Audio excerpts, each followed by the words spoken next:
June 1944. The jungles of New Guinea trembled with the thunder of aircraft engines. Day after day, American pilots climbed into their P-38 Lightnings, streaking across the sky toward enemy territory. They were young, fearless, and determined. But each mission was a gamble. Fuel was scarce. Engines overheated. Every extra minute in the air could mean death. Then one day, a man walked into their dusty jungle base. He wasn't a general, not even a soldier. He was a civilian. And within 6 weeks, this outsider would teach America's best fighter group a trick so powerful, it nearly doubled their range and changed how the US fought the air war in the Pacific. This is how Charles Lindbergh, a man banned from wearing a military uniform, made the P-38 Lightning almost untouchable. Before we dive in, if you love real stories from World War II, the kind that sound too strange to be true, hit subscribe and like this video. Because today, we're uncovering one of the most unexpected, brilliant, and controversial moments of the entire Pacific War. June 26, 1944, Hollandia Air Base, Dutch New Guinea. The sun beat down over a muddy strip carved from the jungle.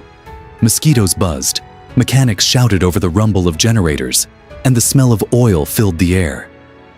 Inside a small makeshift recreation hut, Lieutenant Colonel Charles MacDonald, commander of the 475th Fighter Group, sat at a wooden table finishing a game of checkers. That's when a stranger appeared in the doorway. Tall, quiet, his face instantly recognizable. "Colonel MacDonald," he said. "My name is Charles Lindbergh." MacDonald blinked.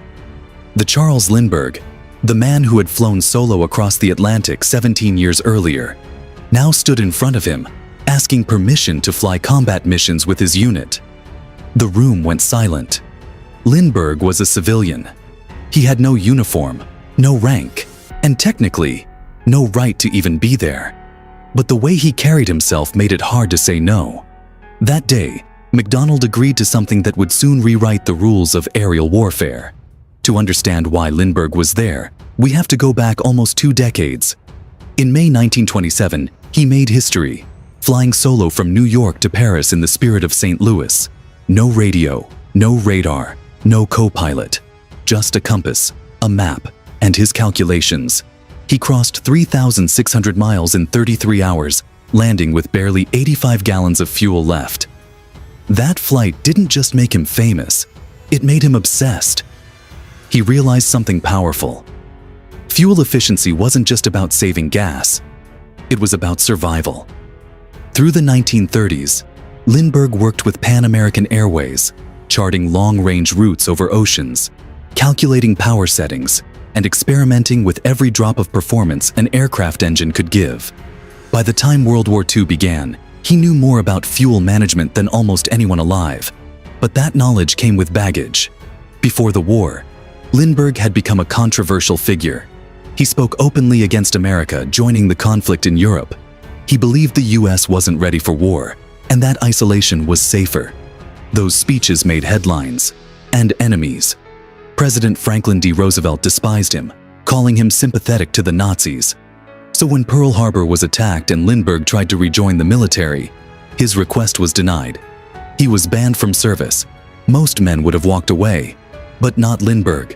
He still wanted to serve, even without a uniform. He began working as a technical consultant for several aircraft companies, studying designs, testing engines, and quietly finding his way back toward the warfront. That's how he ended up in the Pacific in 1944, officially as an observer. Unofficially, he was there to fly. When Lindbergh first arrived, he joined missions with Marine Corsair squadrons. He wasn't just watching, he was flying. And not easy runs either. He went on bombing missions, strafing enemy barges, all while teaching pilots how to carry heavier payloads safely. Even as a civilian, he proved calm under fire, professional, fearless, and analytical. But when he heard about the P-38 Lightning, his curiosity turned into obsession. A twin-engine fighter with turbo superchargers, capable of climbing faster than anything else in the Pacific. The P-38 was already a legend, But it had one fatal flaw: limited range. That's what Lindbergh wanted to fix.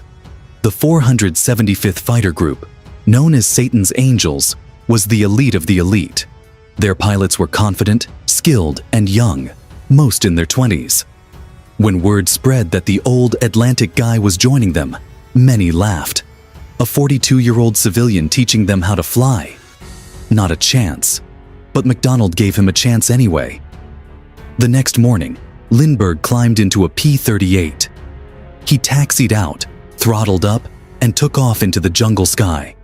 Formation flying like he'd done it all his life. He flew combat missions, strafed enemy barges, and returned cool and composed every time. But what stunned everyone was what happened when they checked his plane. While the other pilots landed nearly dry on fuel, Lindbergh still had half his tanks full. Something was different. He wasn't flying faster. He wasn't flying higher. He was flying smarter.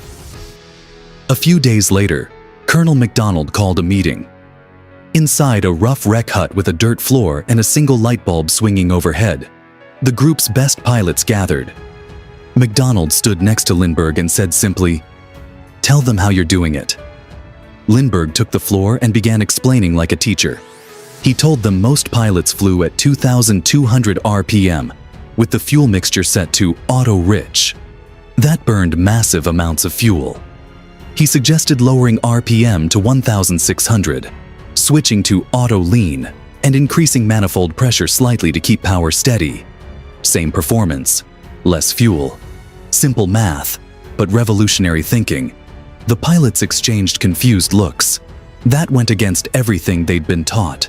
Flying over square, using higher pressure with lower RPM, was considered dangerous.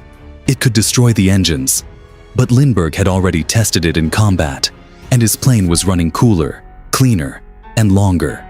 He had broken the rules, and proved the rules were wrong. At first, the squadron was hesitant. They tried Lindbergh's method on short patrols, then on longer flights.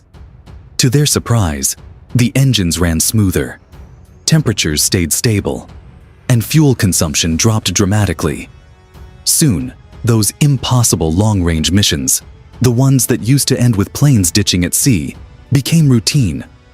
The P-38's range had just increased by almost 400 miles, enough to reach new Japanese targets, escort bombers deeper into enemy territory, and still make it home safely. For the first time, the US had a fighter that could dominate anywhere in the Pacific. By July 1944, Lindbergh was no longer just a guest. He was flying regularly with Satan's Angels, respected, even admired. Then came the day that sealed his place in history. During a patrol, the group spotted a Japanese light bomber, a Kawasaki Ki-51 Sonya, below them. Lindbergh dove head-on, guns blazing. The P-38 shuddered as its 20mm cannons roared. In seconds, the enemy plane erupted into flames and spiraled into the sea. It was Lindbergh's first and only confirmed kill.